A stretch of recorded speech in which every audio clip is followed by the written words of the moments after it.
কুষ্টিয়ার সড়ক মহাসড়কগুলো পরিণত হয়েছে মৃত্যু ফাঁদে। সড়কে হতাহতের ঘটনা প্রায় নিত্যদিনের।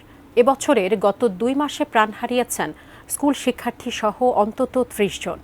এমন উদ্বেগজনক পরিস্থিতিতে নিরাপদ সড়কের দাবি নিয়ে আন্দোলনে নেমেছেন শিক্ষক, শিক্ষার্থী ও অভিভাবকরা।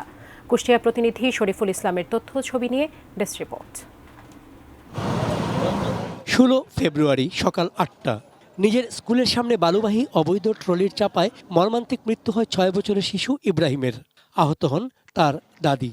এর একদিন পর একই স্থানে সাকিম নামে আরেক শিশু শিক্ষার্থী নিহত হয়। শহরের একই স্থানে পরপর 2 শিশুর মর্মান্তিক মৃত্যুতে আতঙ্কিত ও উদ্বিগ্ন হয়ে ওঠেন অভিভাবকরা।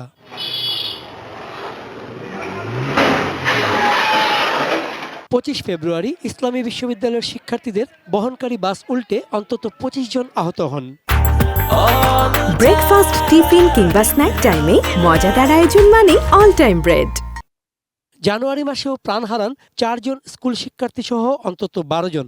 ফেব্রুয়ারি মাসে সড়ক দুর্ঘটনায় প্রাণ হারিয়েছেন 5 শিক্ষার্থী সহ অন্তত 18 জন, আহত শতাধিক। অবৈধ এই অটো রিকশা, বালির গাড়ি যেগুলির কোনো লাইসেন্স নেই, ছোট বাচ্চারা চালায়, তারা কিভাবে প্রশাসনের নাকের ডগায় এই সমস্ত যান পরিচালনা করতে পারে? মহামান্য হাইকোর্টের আদেশ অমান্য করে এখানে নসিমন করিমন মহাসড়কে চলাচল করে, এটা বন্ধ করেন। এটা সম্পূর্ণ প্রশাসনের ব্যর্থতা। প্রাণ হারিয়েছেন স্বজন, সারা জীবনের জন্য পঙ্গু হয়ে গেছেন কেউ কেউ।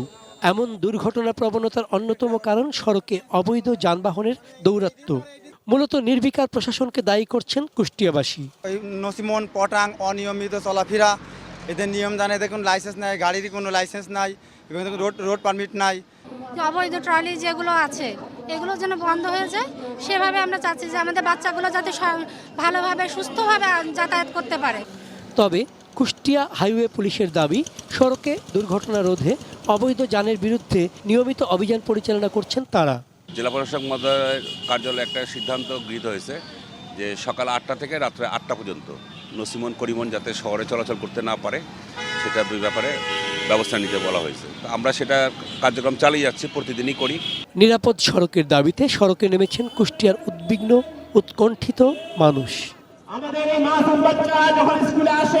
চন্দন পাল, ডেস্ক রিপোর্ট, এটিএন নিউজ।